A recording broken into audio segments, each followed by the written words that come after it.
God is not the one responsible for killings and destruction. It will never be God.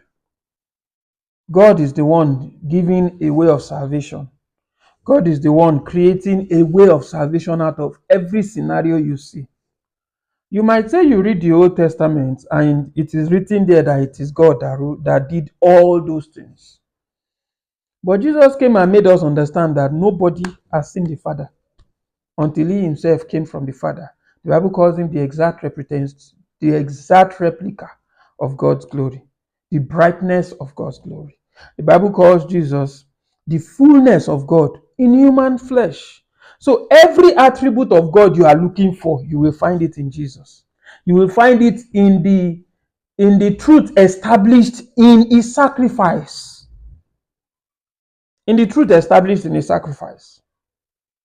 So when Moses is writing about God, you should understand that he's writing from a point of view of ignorance.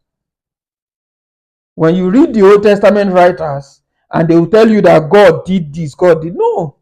When you look at that scenario, and you check it very well, you discover that God is the one making a way out. You want to read the story of Noah? Who built the ark? Who told Noah to build the ark? God was the one making a way out. But the writer of that thing made it look as if it was God that was destroying man. It's not God. When you read every story in the Old Testament, it makes it look as if God is that rotten, angry person. That is the point of view of a man that was cut away from God.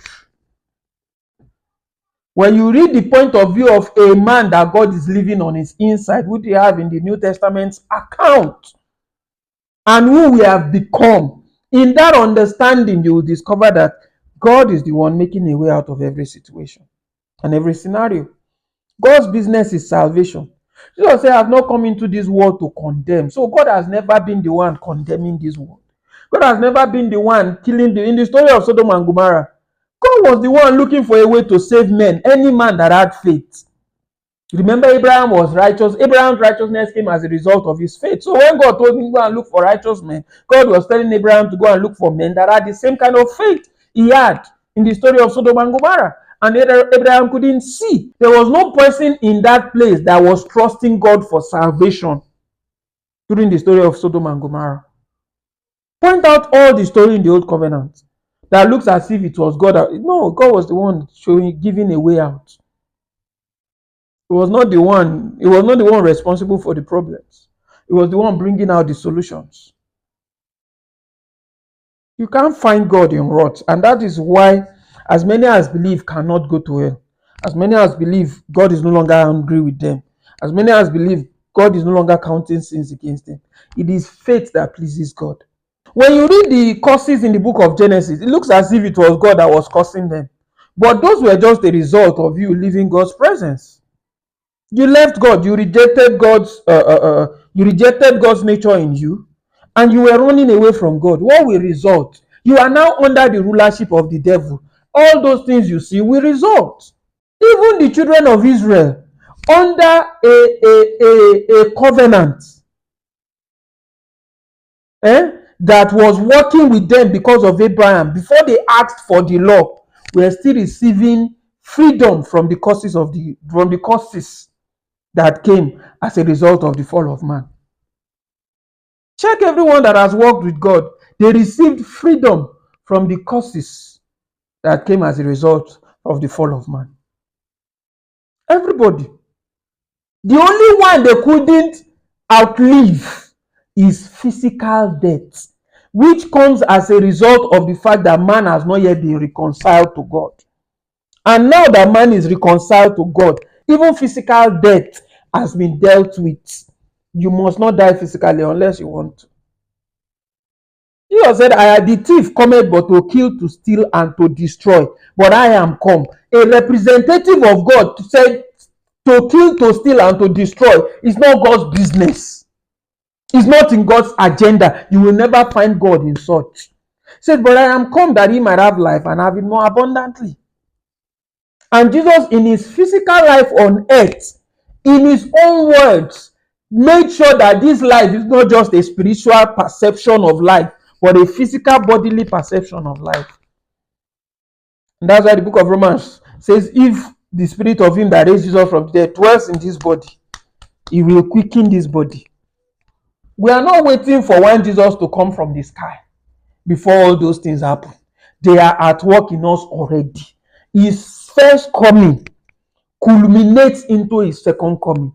He's not going to be coming from the sky, because he didn't even come from the sky the first time. That he left to the sky does not mean he will come back from the sky. He's bursting out from believers. He's bursting forth from believers that has grown into the full stature of Christ. He's bursting forth from believers that has grown into the fullness of the person of Jesus. So God is not the one destroying. When you see destructions in the world, it is not God. God is the one making a way out for as many that believe in him. And the reason why you must believe is because choice is always part of God's plan. Love is not fully manifested without choice. You don't love someone when you have given them conditions. No. You love someone when you've given them choice.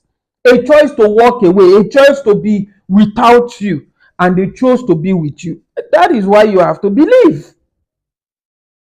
You choose to believe. You choose to accept God's salvation. And then you are saved eternally from all forms of wrath. All.